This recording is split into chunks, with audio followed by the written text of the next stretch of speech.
Fong, and she will convene the Committee on Educational Policy. Thank you, Chair Kimbell. Will the Committee on Educational Policy please come to order? It is now time for the committee to consider today's consent agenda. Does any committee member wish to remove any item from the consent agenda? Hearing none, is there any objection to the approval of the consent agenda? The consent agenda is approved.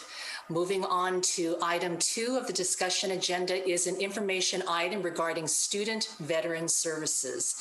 The item will be presented by Lauren J. Blanchard, Executive Vice Chancellor for Academic and Student Affairs, and Marshall Thomas, Director of Veterans Affairs, and Todd Kennedy, Director of the Joan and Art Barron Veterans Center at San Diego State. Dr. Blanchard, please begin.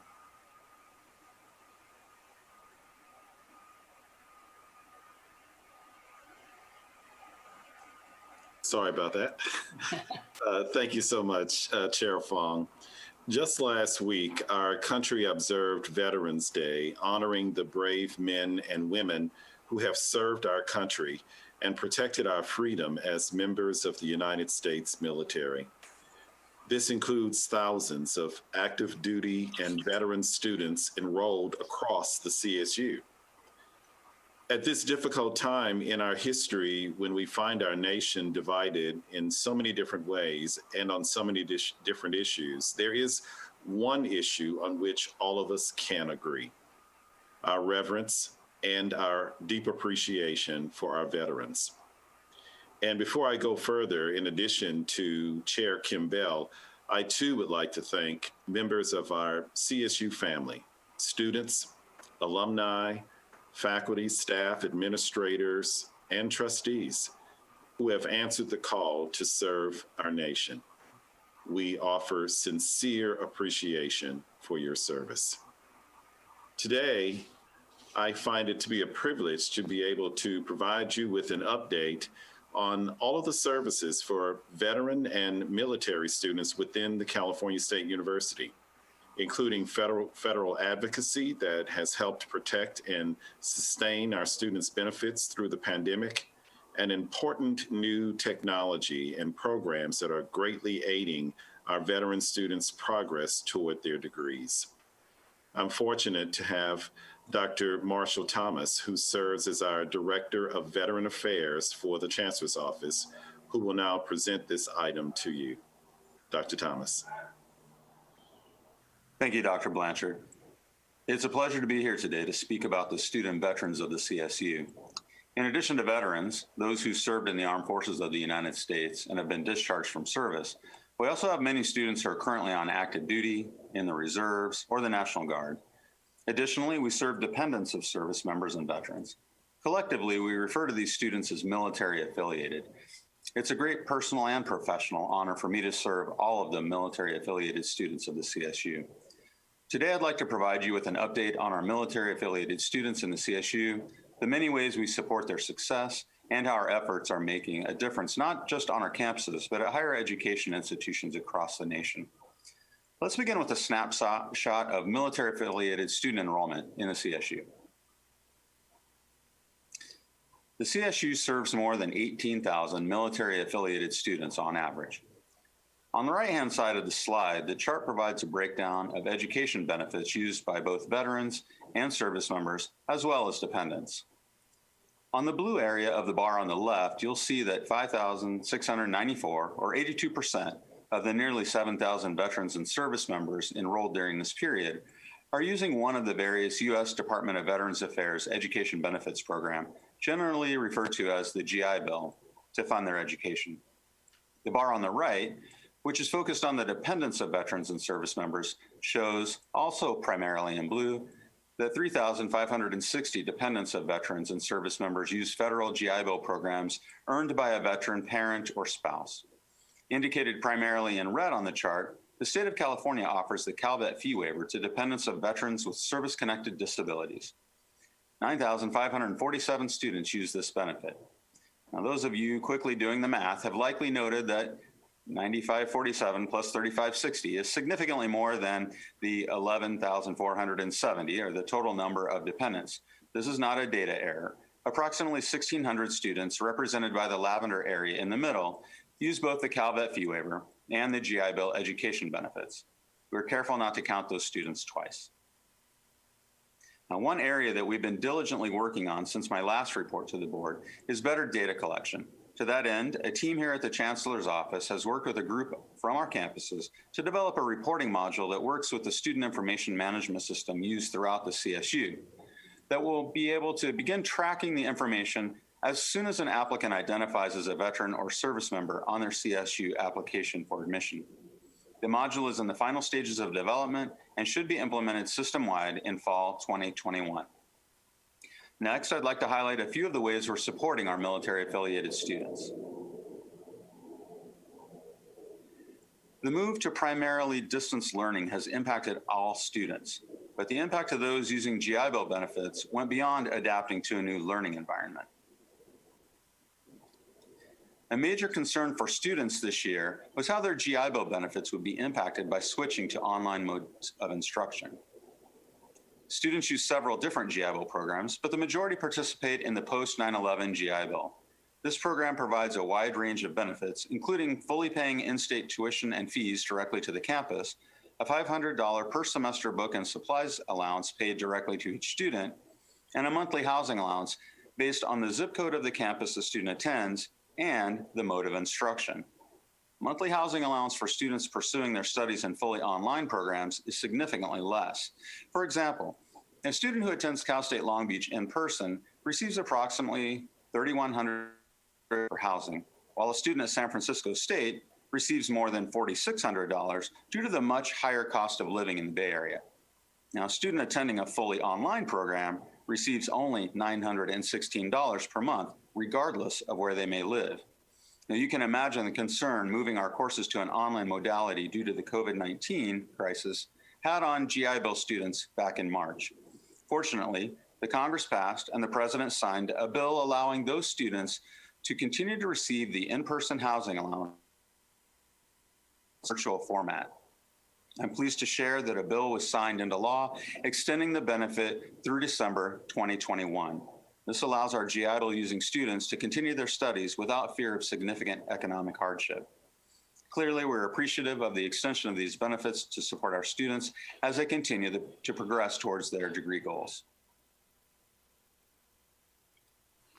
Just as important as the funding that allows our students to attend a CSU campus is the support the campus provides. A year ago this week, we celebrated the opening of our 23rd Veterans Resource Center, or VRC. Now, all 23 campuses have a dedicated location on campus to serve military-affiliated students. Of course, as has been the case with instruction and most other campus services, our VRCs have moved their services online. One of the most important parts of the VRC is providing a social space for students to connect with others who have similar life experiences. As students have not been allowed to gather in our VRCs, campuses have moved their social spaces to the virtual world. VRC staff open a Zoom room each day to allow students to connect with each other and ask questions of the staff. Our dedicated folks provide information to prospective students, advising to current students, and referrals to academic support services each day. All of these important interactions have migrated to the virtual world. Zoom meetings and telephone calls have become the norm. Even new student orientations are conducted over Zoom to ensure that students continue to receive the support that they rightly expect.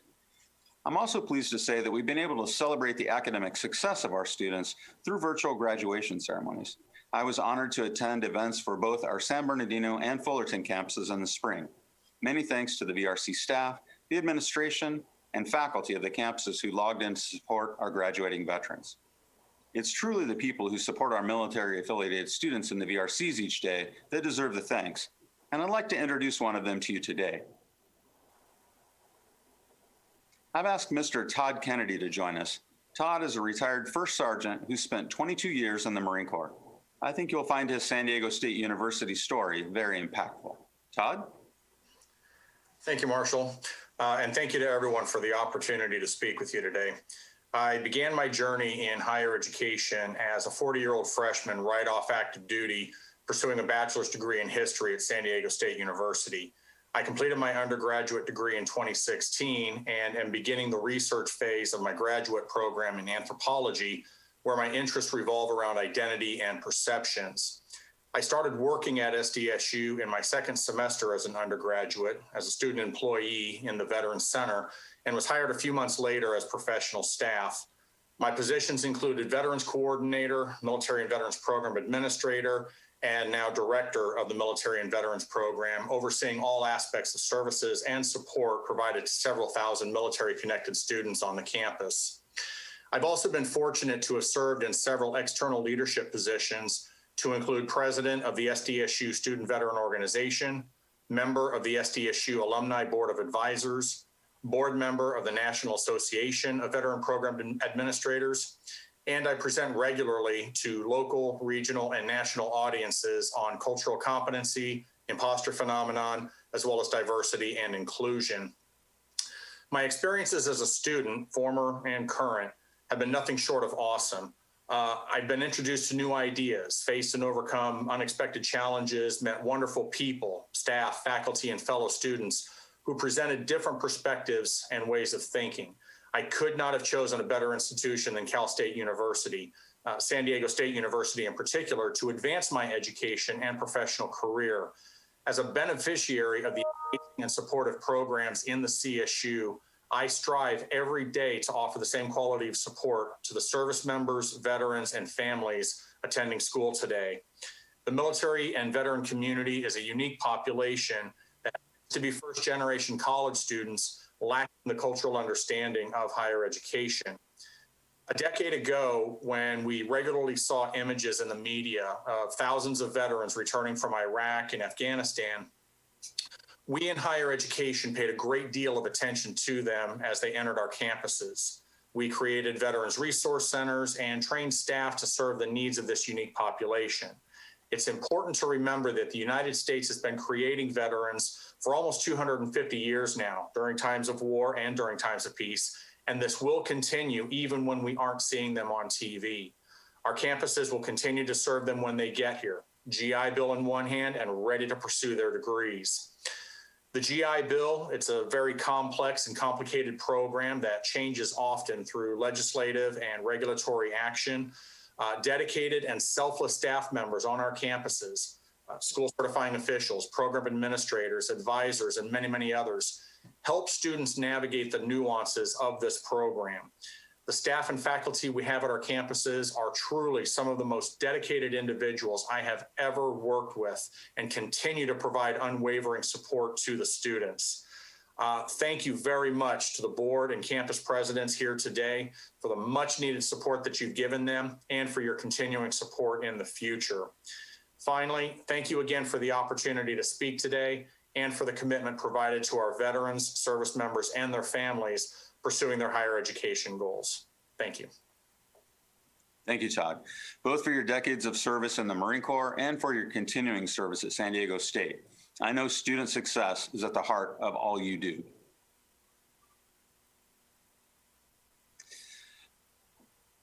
Another essential way the CSU supports student veteran success is by helping them reduce their time to degree.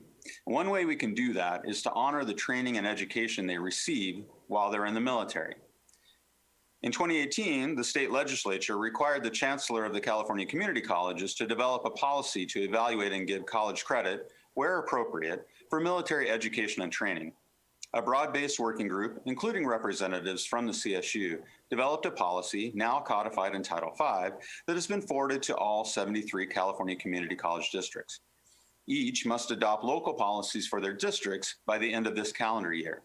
Since the vast majority of our student veterans attend a community college before transferring to a CSU campus, we very much appreciate the collaborative spirit of the community college system and their continuing consultation with the CSU to ensure that credit granted at a community college can be easily transferred to a CSU campus.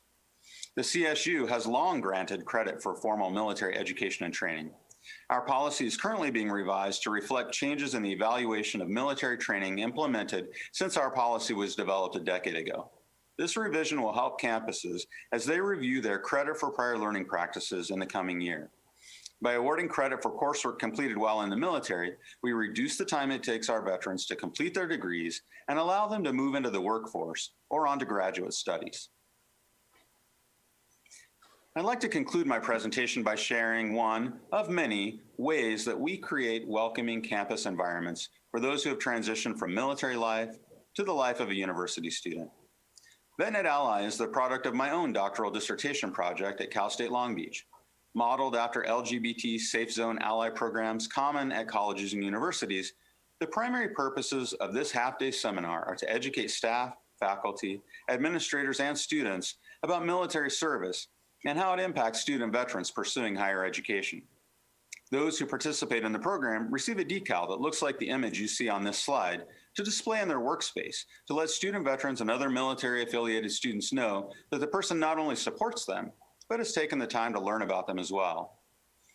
Now, while I'll be excited to return to campuses in person to present this program, our shift to an online environment has not stopped this education program. Zoom-based VetNet Ally seminars have become the norm for now. So instead of a decal on an office, students will see VetNet Ally logos on email signatures and faculty syllabi. Now, while my intention in the creation of this program a decade ago was to help the student veteran population at Cal State Long Beach, I've been invited to present the program to more than 50 campuses in California and beyond. This is an example of an impactful practice born in the CSU with far-reaching implications. Many of the campuses have adopted the VetNet Ally program and present their own version of the seminar every semester.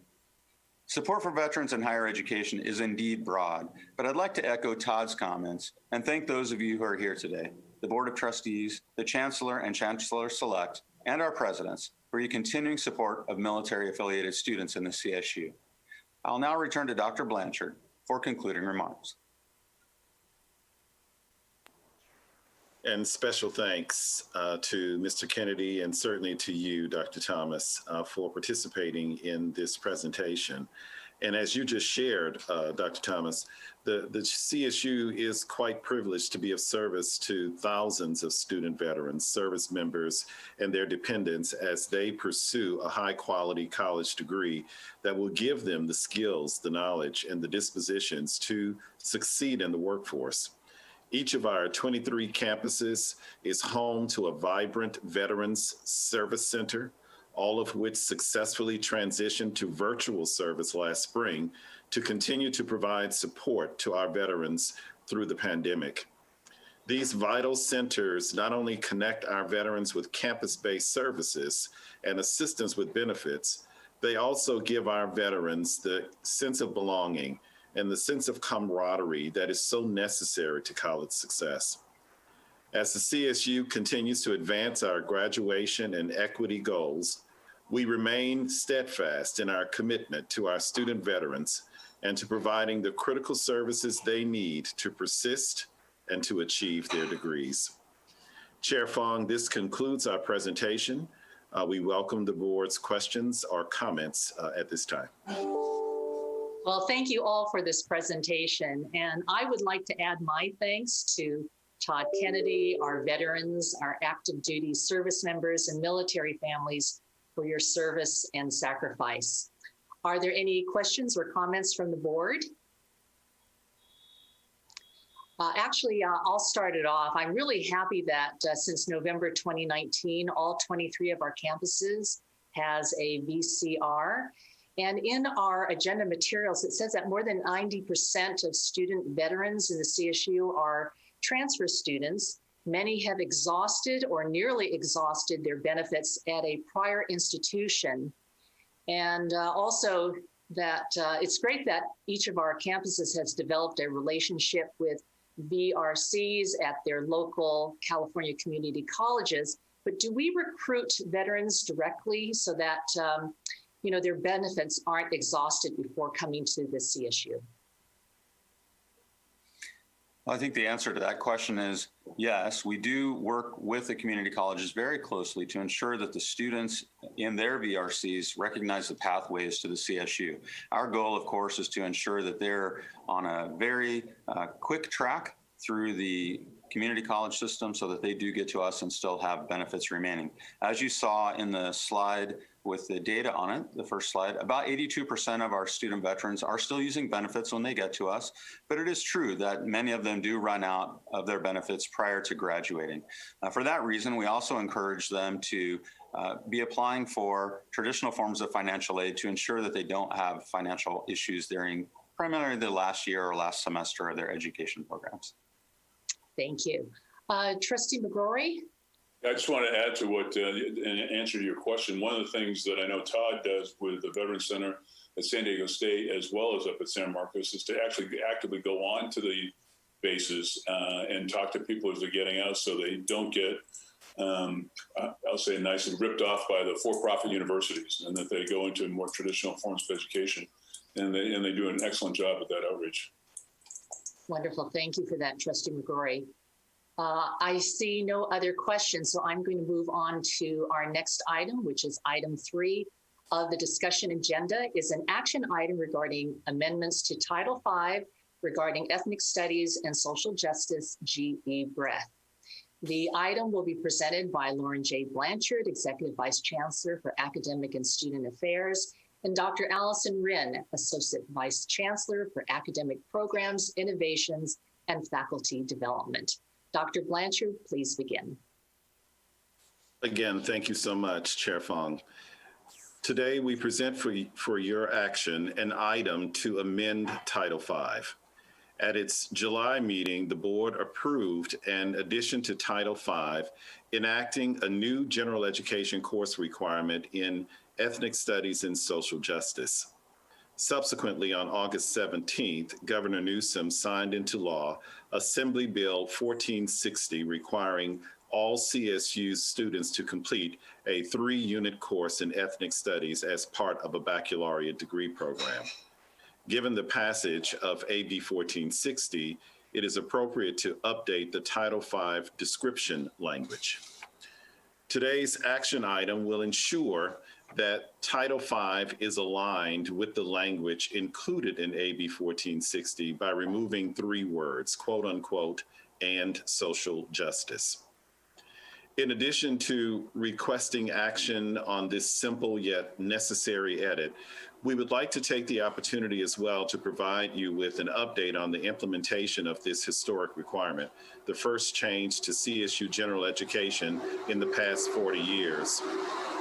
This requirement lifts ethnic studies to a place of prominence in our curriculum, alongside other foundational subjects expected to underpin a CSU baccalaureate degree, and to fulfill our moral imperative to equip CSU graduates with the knowledge and skills they need to understand and to address racial injustice.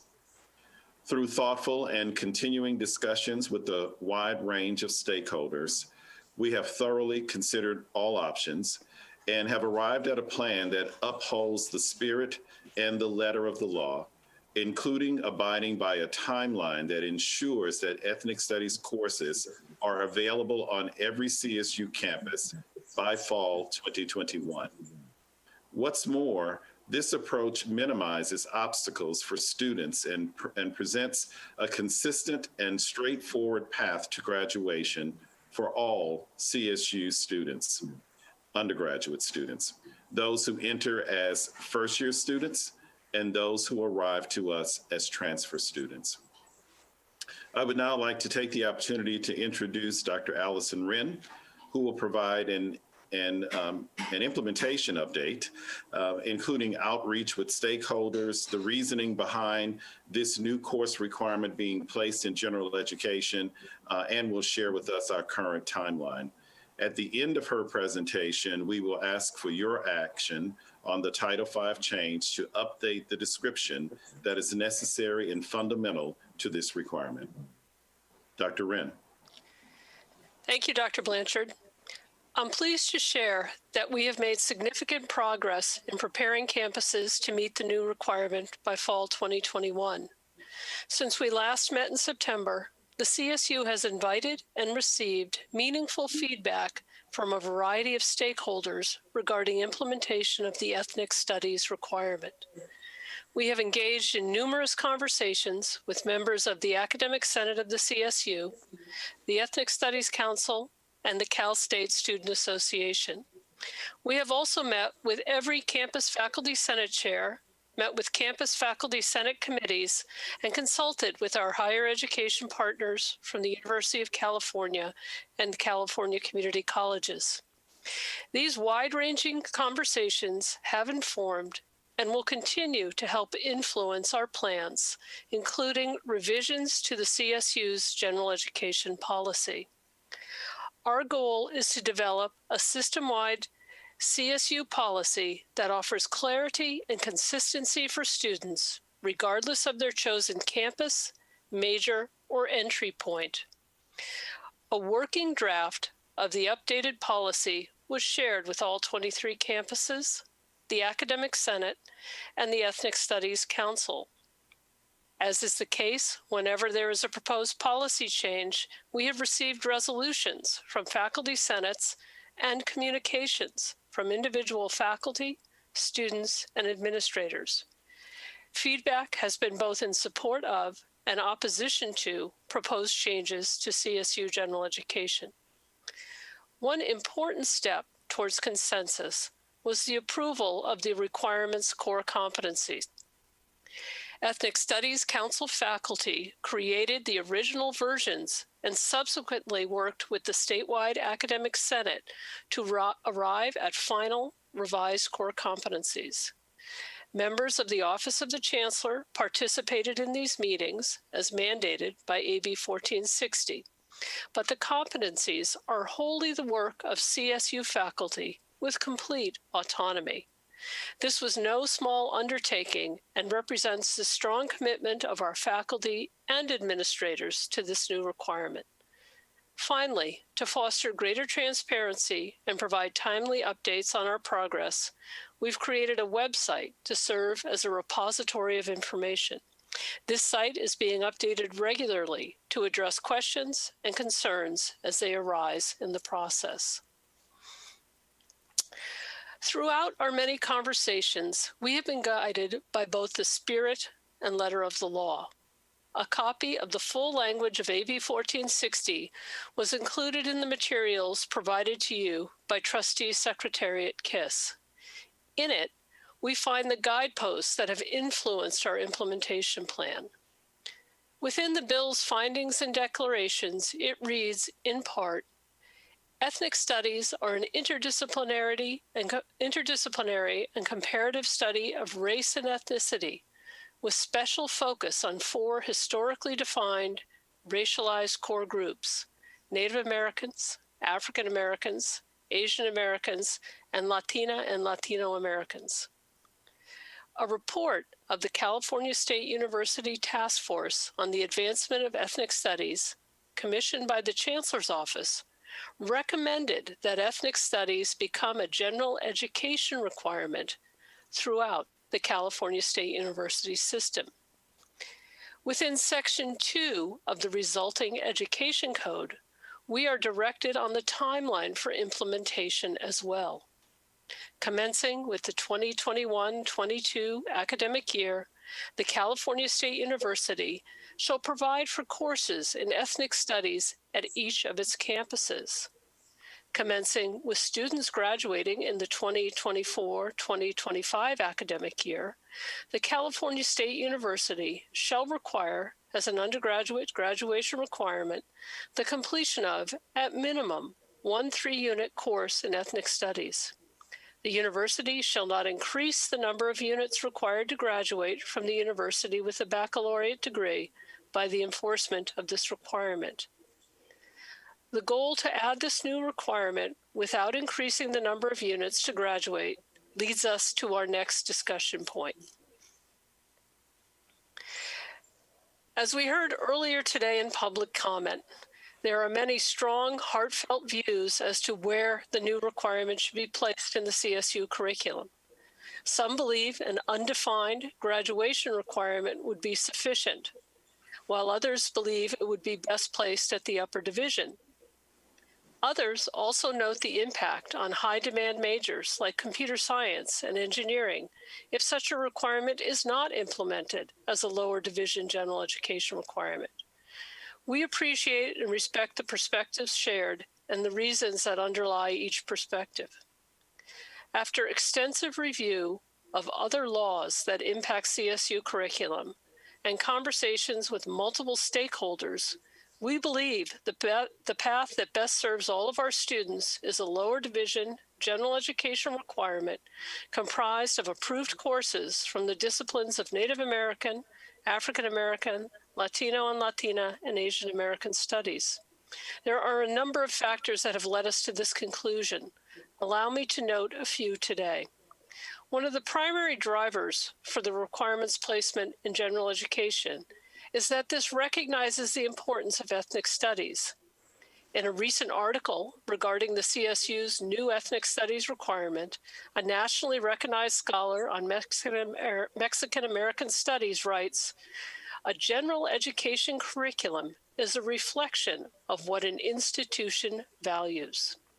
As a GE requirement, this would be a signature foundational requirement for all CSU undergraduates. And unlike a campus requirement, system requirements must be consistent across the 23 campuses. The leadership and academic senate of the California community colleges affirm that this plan will create a clear path for students transferring from one of the 116 California community colleges, in particular, those students who transfer with an associate degree for transfer. As a requirement intended to introduce students to the discipline of ethnic studies, it is also appropriate that it be primarily satisfied at the lower division level. This allows all students who are exposed to these disciplines early in their educational journey the opportunity to enroll in subsequent ethnic studies courses, should they so choose. In summary, a lower division general education requirement makes all these outcomes possible. Concerns have also been expressed today about the rapid implementation timeline. With the stated deadline to have ethnic studies courses available at all campuses by fall 2021, it is necessary to follow an expedited timeline. As you see from this flowchart, the first two steps of legislation and creation of the Education Code, as depicted in the red boxes on your screen, are complete. Today, we ask for board approval to amend Title V as illustrated in the purple box. This amendment aligns nomenclature in the existing section of Title V added in July with language in the approved legislation.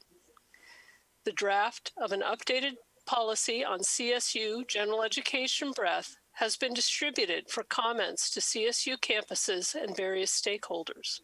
When this policy is finalized, it will include the core competencies recently approved by the Council on Ethnic Studies and ASCSU for all campuses. The General Education Committee on each campus would then approve ethnic studies courses to meet the new requirement based on those outcomes.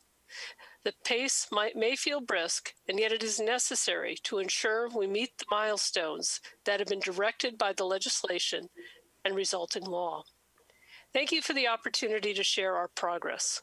I will now return the presentation back to Dr. Blanchard. Thank you so much, Dr. Wren. In closing, I'd like to reiterate that before you today is a simple yet necessary action to align Title V language with the letter of Assembly Bill 1460. This necessary edit will set the stage for the full implementation of the new 3-unit ethnic studies requirement slated to begin in fall of 2021. I would like to briefly address 3 primary questions that have arisen regarding the general education requirement. First, can upper division courses also meet this requirement? Can upper division courses also meet this requirement? 2, can the requirement also fulfill other degree requirements? And 3, can campuses have autonomy in implementation? First, campuses may offer upper division courses in addition to lower division ones to meet this requirement. Although this will be a requirement embedded within lower division GE, students may take an upper division course to meet a lower division requirement. Second, a course that has been approved to satisfy the Area F ethnic studies requirement may be used to fulfill other major or minor requirements. For example, a student who is majoring in anthropology taking a new Area F ethnic studies class in Native American studies could, based on the structure of the campus's curriculum, simultaneously meet a major requirement for this student as well as the ethnic studies requirement. This approach is permissible. Finally, faculty do have complete autonomy in determining which courses will be approved to meet this new requirement on their respective campuses. CSU campuses have flexibility in instituting this requirement through their normal curricular processes. There may also be additional learning outcomes that reflect campus culture and the communities they serve if the campuses so choose to do so. We strongly believe that these clarifications, as a result of feedback from CSU faculty and from our educational partners, provide a path forward for the implementation of the new requirement. I'd like to add here as well that this new requirement is not for existing students at CSU, that these are requirements, the general education requirement in ethnic studies would be for new students that will arrive at our doors starting in fall 2021. While we recognize and acknowledge varying perspectives regarding implementation, we are confident that the plan now underway upholds the spirit and the letter of Assembly Bill 1460 and presents a consistent and straightforward path to graduation for all CSU undergraduates in all majors on all CSU campuses. Our ultimate obligation is to provide a high-quality education and to ensure the sustained success of CSU students. Chair Fong, this concludes our presentation. Dr. Wren, as well as Assistant Vice Chancellor Leo Van Cleve and I are now happy to answer any questions or to hear any comments that you have to make.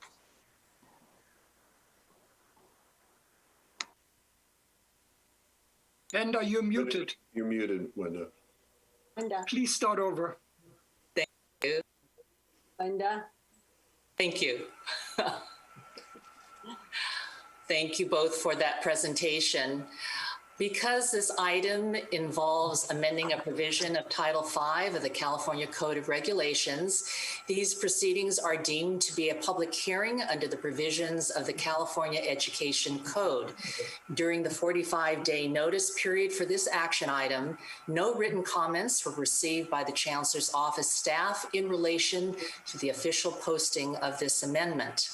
A number of communications regarding this item were submitted to the Trustee Secretariat and have been provided to trustees. The comments received during the public comment period at the beginning of the meeting today will be part of the official record. However, no one has requested to address the committee during the hearing. The public hearing is now closed. The recommended amendments to Title V regarding ethnic studies and social justice, GE Breath, is an action item before the Committee on Educational Policy. Before we proceed to any questions and/or discussion, may I ask for a motion to approve these So moved. changes? Second. Thank you. We have a motion by Trustee Farrar and a second by, was it Chair Campbell? Yes. Thank you. At this time, I will open it up to any questions or discussion from the board. To begin, I have a question.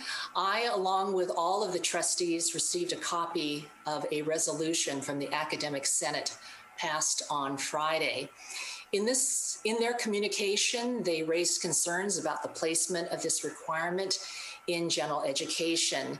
Will you please walk me through some of these issues raised in the resolution, Dr. Blanchard or Dr. Wren? I would be happy to do so, Trustee Fong. Thank you. In short, campuses have asked to maintain the status quo in CSU general education. And unfortunately, due to the points that Dr. Blanchard and I just discussed, that is not possible. Again, there was a great deal of concern expressed about faculty autonomy in the implementation of this requirement. And in fact, faculty continue to have complete autonomy in the development of all courses that will be utilized to meet this requirement. As Dr. Blanchard also expressed, there were concerns about, can this be upper or lower division? The placement of the requirement in lower division general education structurally does not mean that an upper division course cannot be approved to meet this requirement. And we will, in fact, have some students, and we even today have students who meet lower division requirements with upper division courses. Two final concerns that were listed in the resolution were in regards to policy and processes. CSU GE policy ensures that local campus curricular processes will continue to be respected and utilized to qualify and approve courses to meet this requirement. We're not considering disrupting that in any way. And additionally, we will continue to support student catalog rights, as Dr. Blanchard just described, so that students who are currently taking courses in the CSU or even at the California Community Colleges on their way to us will not be held to a new requirement. Finally, in the rationale, there's an assertion that the proposal this board voted on in July was an attempt to defeat AB 1460. We disagree.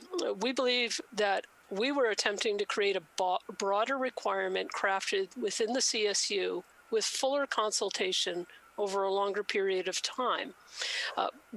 No matter what, we support the ethnic studies requirement and believe that its placement highlights its importance and allows us to meet our obligations. And finally, as we noted today, we have considered every possible implementation scenario. The one that provides the most clarity for students and meets the needs of our transfer and first-time students, meets the needs of students in high unit majors, and allows us to comply with the intent of AB 1460 is placement in lower division general education. This also allows us to meet the #1 recommendation of the CSU Ethnic Studies Task Force report, which was to create an ethnic studies class in general education. Thank you. Trustee Steinhauser? Yes, first of all, thank you, Dr. Blanchard and Dr. Wren, for your presentation. I totally support the issue of placing the requirement in the GE because it's important for us to have equity for all of our close to 500,000 students. As a former superintendent, with the goal of getting everyone to college and in and out as quickly as possible, I support this issue wholeheartedly. And I was fortunate at Long Beach Unified to work with Cal State Long Beach for the past 5 years. The university has supported about 1,000 students a year through Long Beach Unified, Norwalk La Mirada, and El Rancho School District in offering ethnic studies. So we had juniors and seniors taking college courses on our campuses by their professors. Many of our students were leaving us between 6 and 12 units of ethnic studies. So I highly encourage that we keep it in the GE, and I highly encourage that we have all 23 campuses work with our K-12 partners as well as our community college partners, because this is really, really important to have our students take these courses as early as possible. Thank you, Trustee Steinhauser. Trustee Sebelius. Well, first of all, I want to say to the people that gave us public comment, if you are still there, we do hear you. My colleagues and I do listen to you. And when we do avert our eyes from the camera, it's maybe because we're taking notes on what you're saying. We also receive your written statements. So the board does hear you. The public comments are not a joke. We pay attention. I want to state that I will vote for this resolution in front of us, despite all the criticism, because the criticism that was directed at the board today and at the implementation plan is not a criticism on what is before us today. Before us today is to strike from the Title V the part of the title that reads "and social justice." It would not be in the interest of the faculty if I voted against it and let the title of the newly required course remain Ethnic Studies and Social Justice. So that would not be in the interest of the faculty and not in the interest of the people who have registered their protest and opposition today. Additionally, we have no choice but to comply with the law as articulated in AB 1460. However, as a faculty trustee, I'm obliged to communicate to the Chancellor's office and to this body the widespread opposition of the faculty to the current implementation plan. The Council of Ethnic Studies, which is the representative body of the disciplinary faculty, the California Faculty Association, who sponsored the Ethnic Studies Bill, and most recently, as you heard, also the statewide Academic Senate, the official voice of the faculty, have expressed their opposition. In addition to these three entities, 18 of our academic senates, local academic senates on campuses, 18 have passed resolutions in opposition as well. The essential complaints are as follows, and some have been addressed. They do not necessarily want the ethnic studies requirement be situated in the general education package. They do not agree that the new requirement must be offered solely on the lower division level. Instead, they want to see it as a freestanding graduation requirement. And they do request campus autonomy in the implementation of this requirement because conditions on all of our many campuses are different, and they believe that one central implementation plan is not suitable for all our 23 different campuses.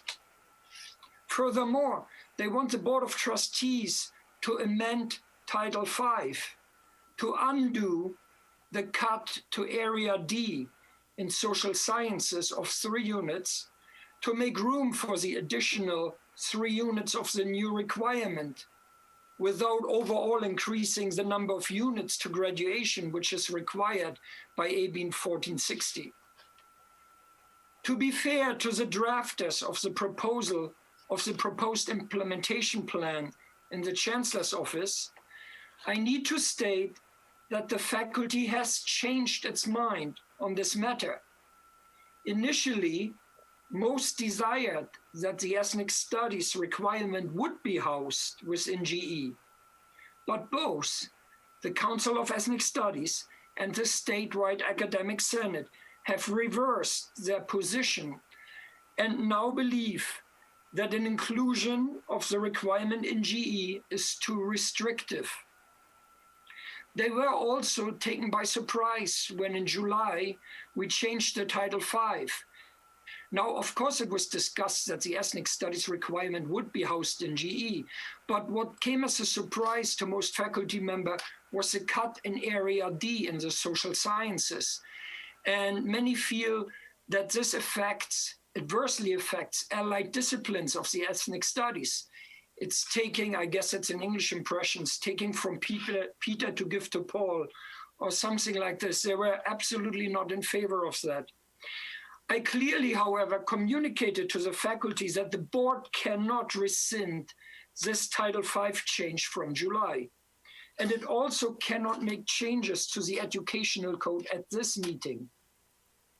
However, I want to relay the hope of the faculty that the implementation plan will be altered in ongoing shared governance discussions, and that the Board of Trustees will consider appropriate amendments to Title V should a revised implementation plan require changes to the education code. Thank you, Trustee Sebelius. Dr. Blanchard, did you want to make any comment?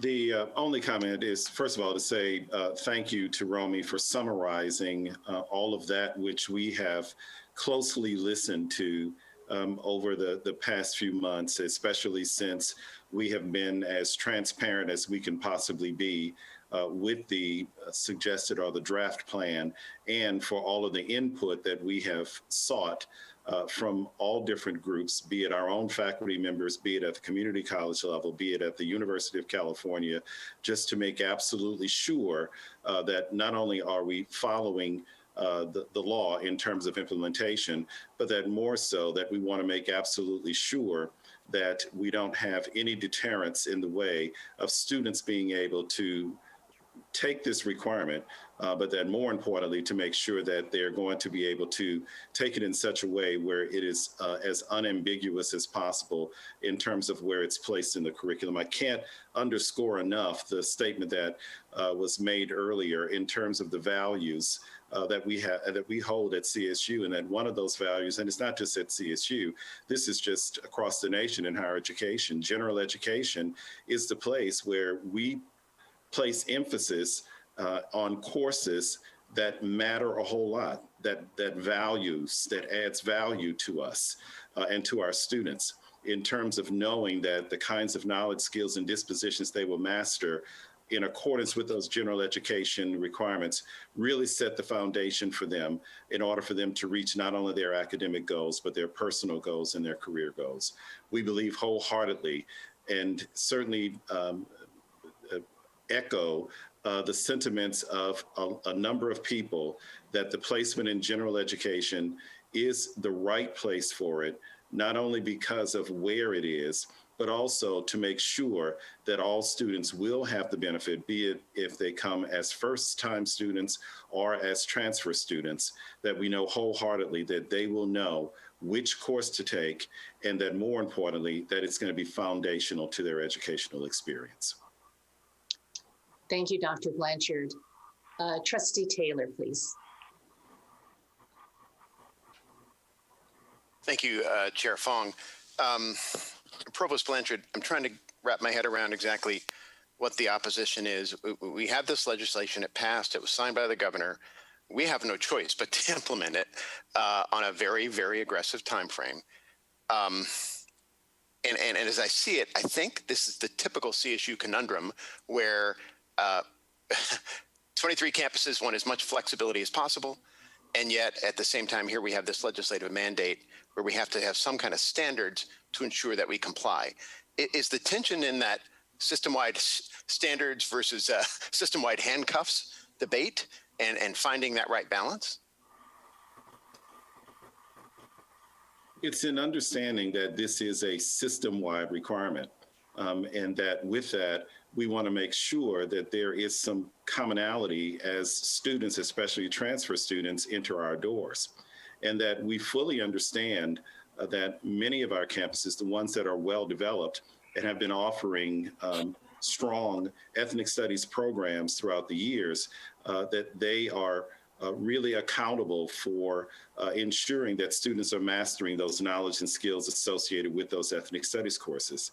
But we also have campuses that are not as well developed in offering ethnic studies courses, and that we are asked to be responsible for all 23 of those universities in ensuring that they're going to be able to have the foundation to offer these courses. And that more importantly, that if a student, regardless of which campus they go to, they won't have to wonder or guess where the course would be offered. And so this is what this requirement, and in general education, as a lower general education requirement, offers our students. It offers them the firm knowledge of here's what I have to take, regardless of which campus that I go to at the CSU. And that more importantly, as a transfer student, making sure that if I decide, let's say hypothetically, that I want to go to one of the CSUs because it's closest to me, it's transfer student, but we find out that that student has to be routed to another campus because that campus has already reached their quota. And so they will have and let's just say as an open graduation requirement, they will not have already taken, that they will have already taken their course at the community college, the ethnic studies requirement. And yet they get to one of the other campuses, and that campus also requires that student has to take the ethnic studies course as a part of their upper level coursework. Well, obviously we wouldn't be able to force that student to take the course again once they get to CSU. But the point that I'm making is it's that it creates that level of confusion for students. And we just don't want that. We really want it to be crystal clear. Provost Blanchard, and I completely agree with transparency and clarity. Talk about this a little bit also in terms of the GE task force, which you spent, goodness knows, plenty of hours helping, led by Academic Senate leadership. Help me understand, because that report made crystal clear that our GE requirements were already higher and more burdensome on students in terms of their ability to complete and graduate. Will your proposal make that worse than it is and was identified in that report, or will it seek to kind of at least keep us from getting any worse than we are now? Mm-hmm. So the General Education Task Force that you're referring to was actually commissioned by the statewide Academic Senate to take a critical look at our GE program right now. And to make determinations of how current it is with the real life experiences of students that we serve today, but also looking at the number of hours that we have to offer as well, and whether or not when you compare the CSU to other comprehensive universities, is the number of hours we're requiring higher or lower than some of the other campuses. And didn't the report find that our number of hours is generally higher than just about everybody else? Correct. And so that the GE task force, they did put together a base of recommendations, and that within that base of recommendations, they did have clarity on and offered some recommendations on how to move forward. And that report did go to the statewide Academic Senate, and I don't think that there was any action necessarily taken on it, but it was received by the Academic Senate. What we're proposing to do here is it's not going to increase the number of courses. What it's going to do is replace one course for another. And that's the way the law is written for that replacement to occur. And so it's not going to increase the numbers. It will not decrease it. It'll remain steady. And that a lot of our curricular programs, as you know, that we are already at 120 hours, which is the max. Right. And so with that, there is not a lot of latitude unless there are programs like engineering, where based on their accreditation requirements, that they are already above that amount. But bottom line is that this really provides the opportunity in the general education, lower general education, to make sure that we're replacing one course with another to give the latitude for students to be able to complete their degree programs without having to add another 3 hours to their curriculum. Great. Well, members of the committee, I would encourage you to vote yes. This is tough to find a motion that's going to strike a balance between all the various stakeholders who have passion on this issue, but I think the staff team has done a good job. I would encourage you to support the direction of this motion. Thank you, Trustee Taylor and Dr. Blanchard. Next is Trustee Abrego. Yes, I speak against the motion. It was my impression that the Ethnic Studies Social Justice proposal, that AB 1460 superseded that proposal. So everything included in that proposal is void and nullified. Last week, I talked to Vice Chancellor Blanchard and shared my concern that the proposal that was submitted in our material didn't really reflect the letter of a law. AB 1460 does not mention a freshman, an undergraduate or a freshman class. It doesn't mention a GE requirement. Or it does mention the GE requirement. It's a declaration, but it's not part of the law. It's not part of 890-32.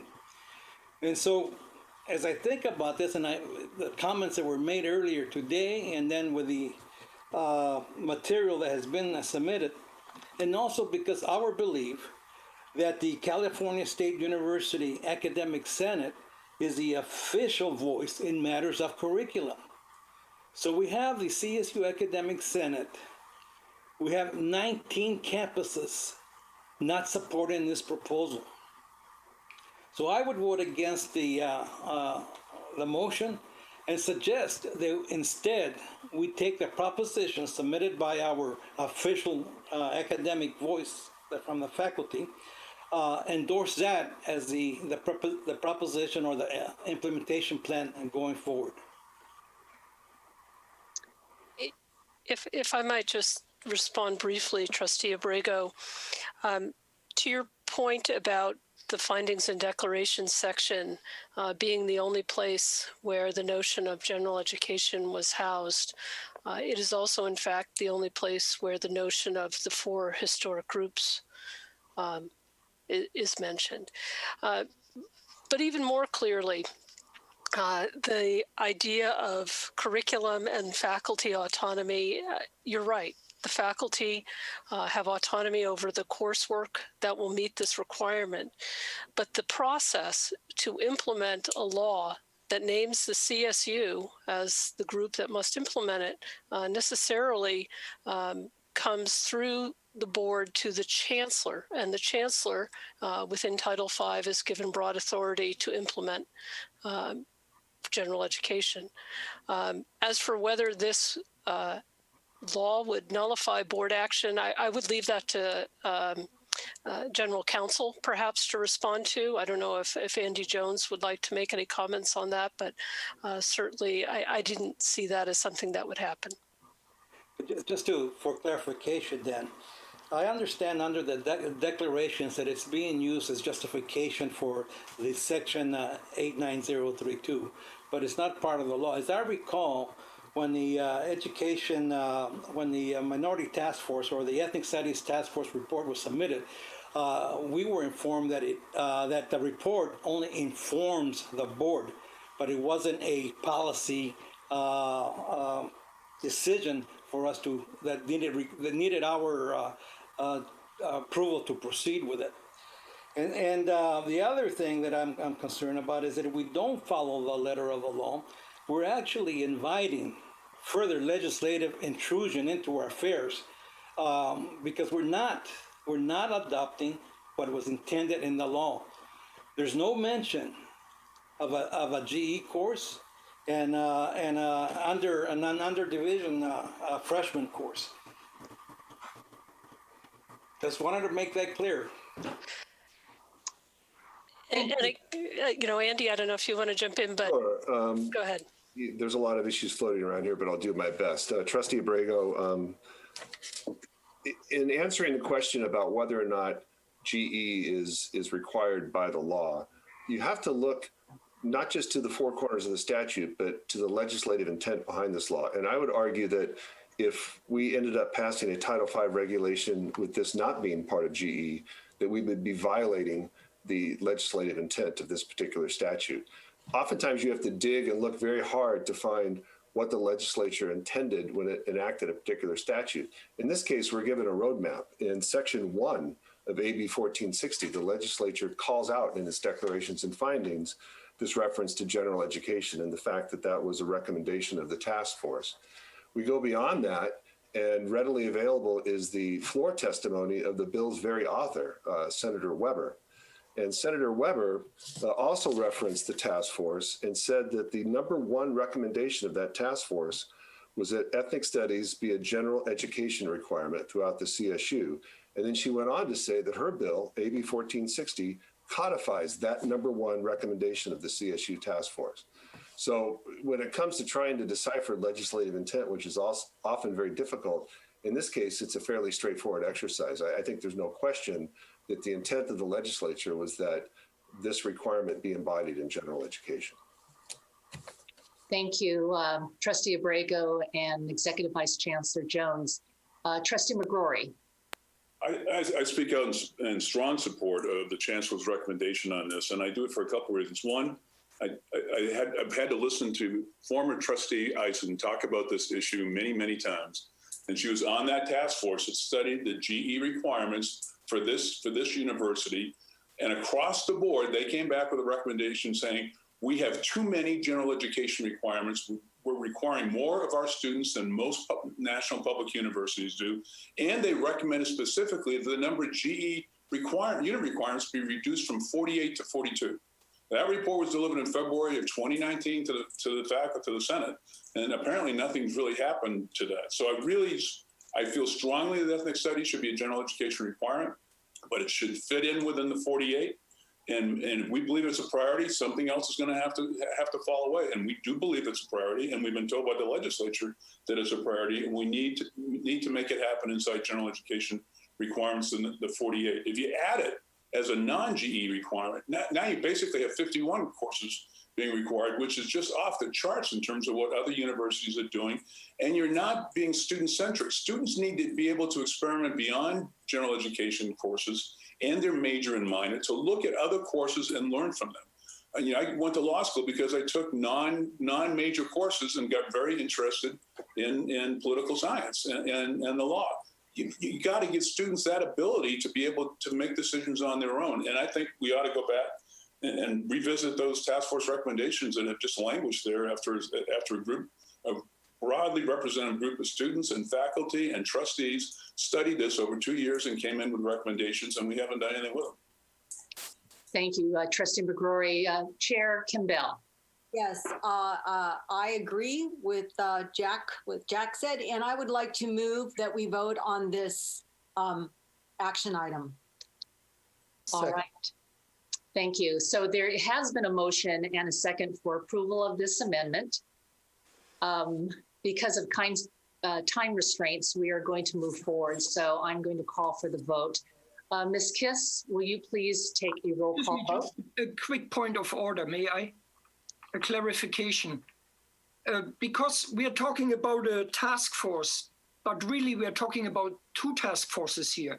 One is the Ethnic Studies Task Force that sent its recommendation in 2016.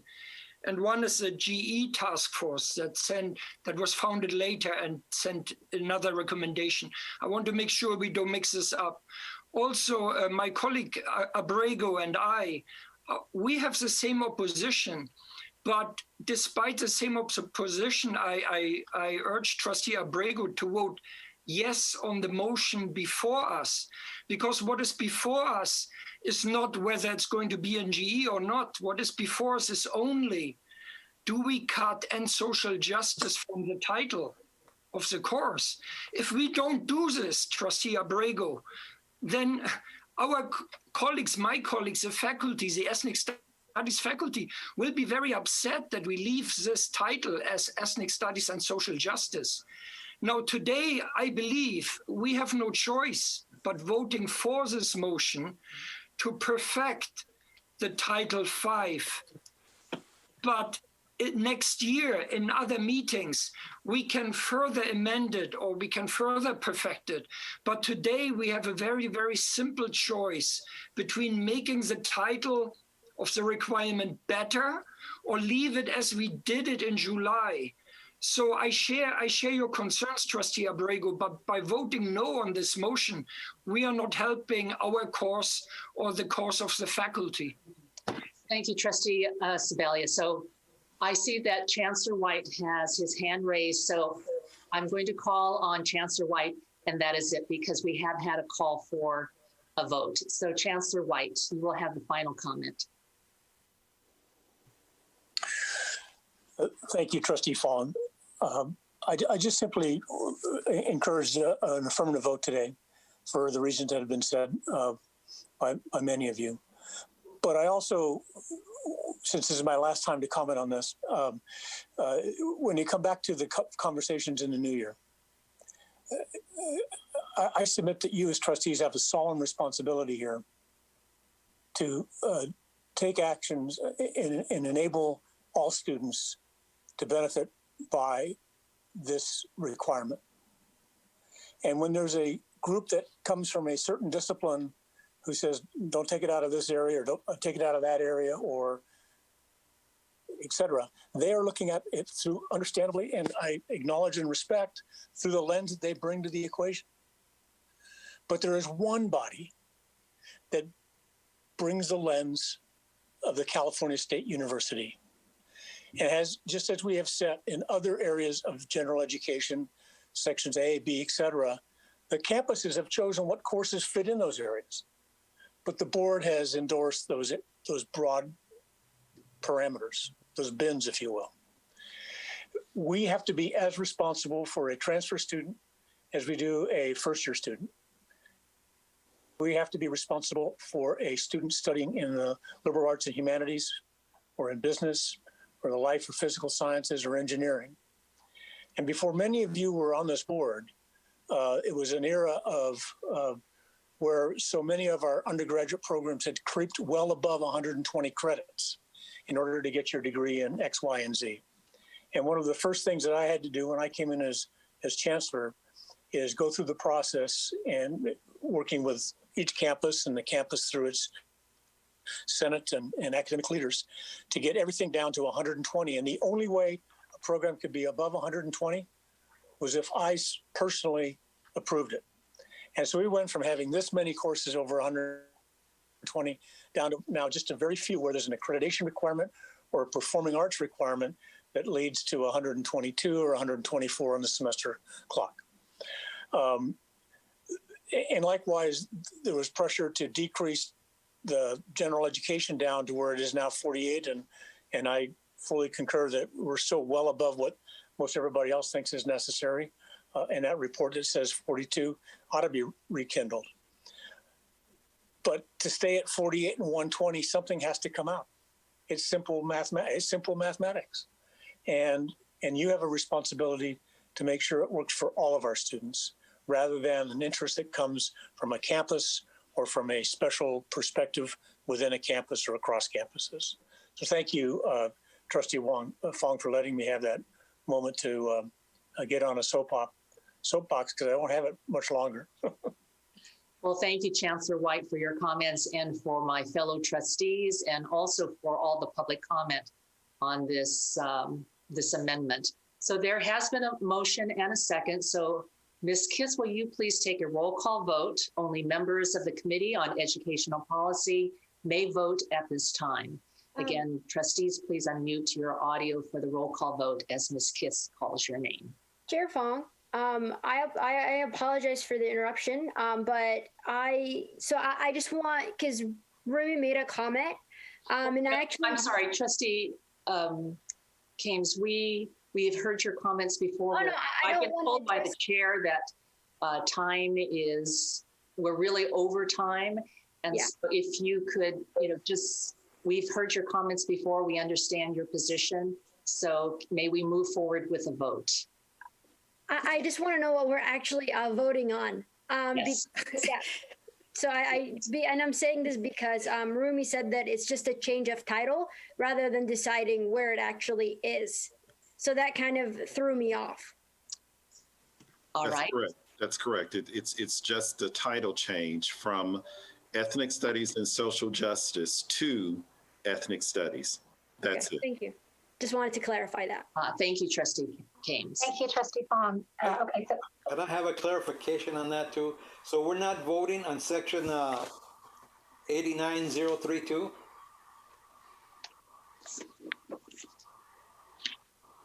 We don't have the ability to vote on section 89032. it's a law. That is the education code. We have no jurisdiction over that. This is merely making a change to those three words in Title V, which is within the purview of the Board of Trustees. Which is eliminating and social justice, correct? Any other change would have to be open for another 45-day hearing period to the public.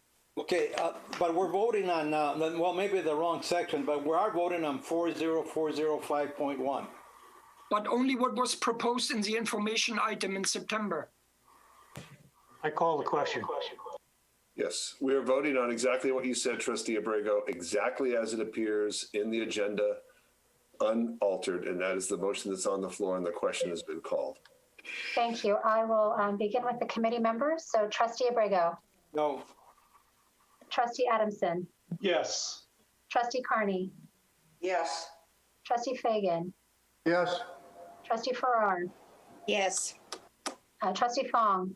Yes. Trustee Kames, No. Trustee Sebelius, Yes. Trustee Steinhauser, Yes. Chair Campbell. Chair Campbell? Yes. Thank you. Chancellor White? Yes. Thank you. Trustee Fong, the motion passes. Thank you, Ms. Kiss. The item is approved. We are now moving on to item 4 of the discussion agenda, and it is an information item regarding Graduation Initiative 2025. The item will be presented by Lauren J. Blanchard, Executive Vice Chancellor for Academic and Student Affairs, and James Miner, Assistant Vice Chancellor and Senior Strategist for Academic Success and Inclusive Excellence. Dr. Blanchard, please begin. Again, thank you, Chair Fong. Please allow me to start with a familiar story. In mid-March, the full scope of our current public health crisis became apparent, and the CSU system and campus leaders made the very difficult call to suspend in-person activities on each of our 23 campuses. We took a deep breath and we fixed our sights on twin North Stars. One, safeguarding the health and well-being of the entire CSU campus, as well as ensuring that as many students as possible would stay on track to earning the proven lifelong benefits of a CSU degree. We pledged to hold firm on our commitment to student success and equity through our Graduation Initiative 2025. The pandemic continues, joined with the pain of racial injustice and economic distress, but this fall, thanks to the Herculean efforts of our 53,000 faculty and staff, our students are safely engaged in more than 80,000 virtual courses, making progress toward their degrees. And thanks to the commitment and creativity of those faculty and staff, our students have access to our full array of advisement, health, and support services offered all virtually. Many of our campus support centers are reporting record-setting engagement with their students. It is through this interaction with our students and their remarkable resilience, grit, and desire to learn that we have stayed on track for success. Despite the pandemic, this May, nearly 110,000 CSU students actually earned a baccalaureate degree and joined the ranks of the CSU's 3.8 million alumni. This record number of degrees represents 23,000 additional graduates as compared to 2015, the year before the initiative was launched. As a reference point, this is more than the entire student body of Cal Poly San Luis Obispo. And while collectively, universities across the country have seen their undergraduate enrollment drop by approximately 4%, the CSU's enrollment has grown to a record high. This fall, we are proudly educating our largest student body in the CSU's history, nearly 486,000 students. And perhaps most notable, during the COVID-19 pandemic, we recorded our highest retention rate ever, with more than 85% of our first-year students returning to campus this fall for their second year. This is a testament not only to our students' tenacity, but also to their trust in us to ensure their progress to a high-quality degree. Now, to give us more information on where we are with our graduation initiative, I invite Dr. James Miner to present to us now. Dr. Miner? Thank you, Dr. Blanchard. I am pleased to share with you today the continued progress made by our CSU family. Progress that, regardless of the size and scale of our university or the unprecedented challenges placed in our path this year, could not be stopped. With the optimism and determination that comprise the CSU spirit, I present to you today the results reflecting the collective efforts of our students and their families, as well as our faculty, staff, and administrators. Let's begin by reviewing our progress for first-time students. As you'll see from the slide, the four-year graduation rate, as shown in green, is now 31%, a 12 percentage point increase from where we began this initiative. This is the highest rate in the history of the CSU. With less than 5 years remaining to meet a university-wide rate of 40%, this goal is within our reach. Our 6-year graduation rate held steady at 62%. Several campuses are already meeting or surpassing the university-wide 6-year goal of 70%. The CSU is on par with the national 6-year graduation rate for public institutions, but we know that with the continued investment in time, talent, and resources, we have the potential to be a North Star and an exemplar for public universities nationwide. Now let's look at our population of transfer students. Once again, the news is exceptional considering the context of the past year. The rate at which transfer students are graduating 2 years after arriving to the CSU increased to 44%. And we are now just 1 percentage point away from our university-wide goal of 45%. Let me repeat that. We are a single percentage point away from reaching our goal with nearly 5 years remaining. We also saw progress with our 4-year transfer student population as the graduation rate increased a percentage point to 79%. This is once again the highest ever for the CSU. As many of you know, before Graduation Initiative 2025, CSU transfer completion rates were already among the highest in the nation compared to our peer institutions. With the continued investment and a strategic focus, campuses have enhanced their support of transfer students, further augmenting their success. Now, while these metrics are important and worthy of recognition, even more important are the students, the faculty, and the staff behind this success. I'd like to introduce you to one recent graduate from Stanislaus State who pursued her dreams with the help of campus mentors. During her time on campus, Michelle Venerable, a student leader, serving 2 years as president of the Black Student Union and elected twice to Associated Students Board of Directors. She worked not only 1, but 2 on-campus jobs while maintaining a 3.44 grade point average and winning several California Collegiate Athletic Association awards along the way. We asked Michelle to share how mentors helped her succeed. Let's take a look. Probably one of the biggest challenges for me as a student was finding my belonging at Stanislaus State through my identities as a Black queer woman. My mentor and very first professor here at Stanislaus, her name is Professor Rachel Grimshaw.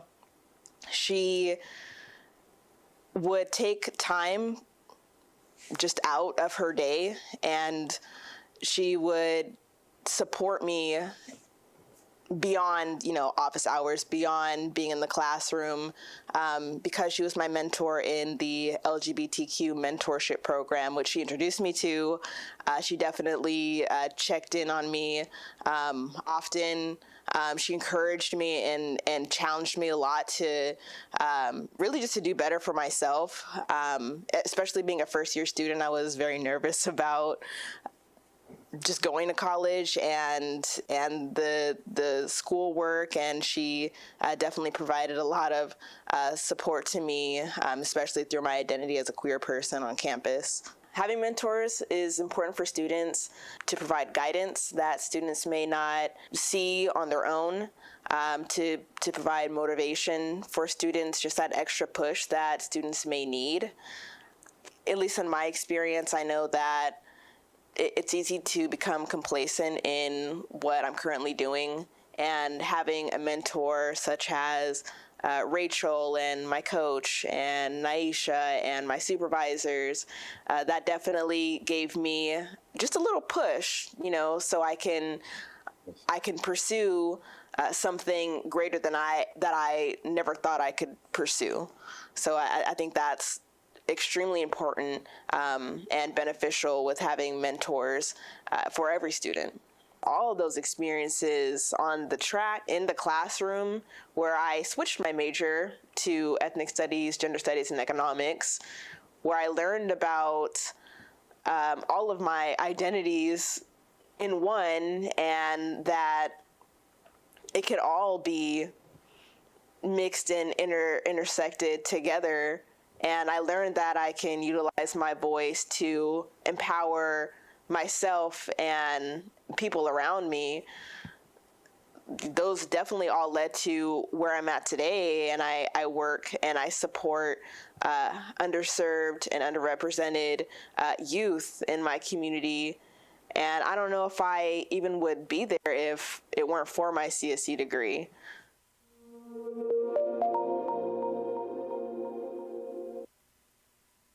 What an inspirational story of how a strong network of support can make graduation day a reality. Now, as we celebrate the gains made in graduation rates, we also know that our success is not truly complete unless it represents the success of all students, including the most vulnerable. With the same intense focus we have placed on moving the needle on graduation rates, we must renew our commitment to closing and eventually eliminating the equity gaps that exist today.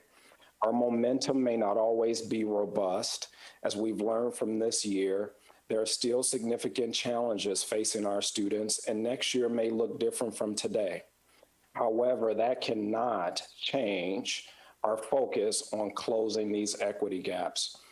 Without that focus, the gaps could continue to remain or even grow. This year, we can report that the gaps in graduation rates between Pell eligible students and their peers is 9.2 percentage points. The gap is closed by 1 percentage point compared to last year. If we were to look through the lens of students who identify as African American, Native American, or Latinx, we also see the equity gap narrow between these students and their peers from 11.1 percentage points last year to 10.5 percentage points this year. And as evidenced by the numbers and the narrative shared with you today, it is clear that we are capable of leading extraordinary change. And we believe we will see these equity gaps close between now and 2025. However, we cannot lead this change alone. This endeavor requires system-wide commitment, a commitment that is embodied by Graduation Initiative 2025. Now, I hope that many of you had the opportunity to join us for the virtual Graduation Initiative convening held last month. We had nearly 4,000 participants from the CSU community gather to take a moment, as Dr. Blanchard often reminds us, to smell the roses and celebrate both our progress and the many people behind that progress. In their own voices, we heard from students, faculty, and from our current chancellor and chancellor-select, and even President Castro's mother, a surprise guest who reminded us of the importance of family support, especially for first-generation students who are leaving home to go to college. I'd like to leave you today with a quote from Chancellor White from that convening, in which he stated, "Our moral imperative is to create a vibrant and welcoming space where any student, regardless of income, background, gender, race, ethnicity, or status, has the equal opportunity to earn the proven lifelong benefits of a CSU degree." That is a moral imperative that we all share as members of the CSU family to ensure equal opportunity for all students who seek a CSU degree. I now turn the presentation back to Executive Vice Chancellor for his closing comments. Lauren? Thank you so very much, Dr. Minor. As you have heard today, over a 5-year span, our investment in Graduation Initiative 2025 has truly been transformative on a massive scale and with record-breaking results. This, despite the turbulence of the year 2020, is quite remarkable. And now is certainly no time to let up. Later in the agenda today, you will hear the CSU's budget request for the next fiscal year. Like never before, it is imperative that our partner, the state of California, protect and continue its investment in Graduation Initiative 2025 and sustain its great accomplishments through 2025 and beyond. There is simply no better return on investment, with degrees earned this spring reaching an all-time high. With continued state support, the CSU is on track to deliver more than 128,000 highly skilled and job-ready graduates each year who will enter the workforce sooner. Joining our 3.8 million global alumni, our alums will champion innovation. They will enrich the diversity of our workforce. They will work to dismantle systemic racism, and they will develop solutions for the challenges of our lifetimes. They will be more likely to remain employed. They will pay state taxes and bring forth nearly $1 million of additional buying power each over their lifetimes to infuse California's economy and propel its recovery. The year 2025 is on the horizon. Our goals are within reach, and the state of California needs our skilled and talented graduates. And even as we celebrate our record-breaking numbers, we acknowledge that the equity gaps are still stubborn, and that it will take sustained, intentional, and innovative action to ensure that every student has the equal opportunity to earn a CSU degree and participate in driving California toward its brightest and most prosperous future. If the tremendous fortitude we've been able to demonstrate this year offers any clue, I know that all of this work to get us to 2025 can and will be done with the commitment and the continued investment and our clear and uncompromising vision of equity and success for all of our students. It's the moonshot that Timothy White told us about and charged us with, and it's the moonshot that we have a responsibility to reach for our students. Chair Fong, this concludes our presentation. We're happy to answer any questions or to address any comments. Well, thank you both, and to Ms. Venerable for the presentation and the good news on the progress that is being met. At this time, are there any questions or discussions from the Board of Trustees? I see none. So Chair Kimbell, that concludes the Committee on Educational Policy. Thank you. Thank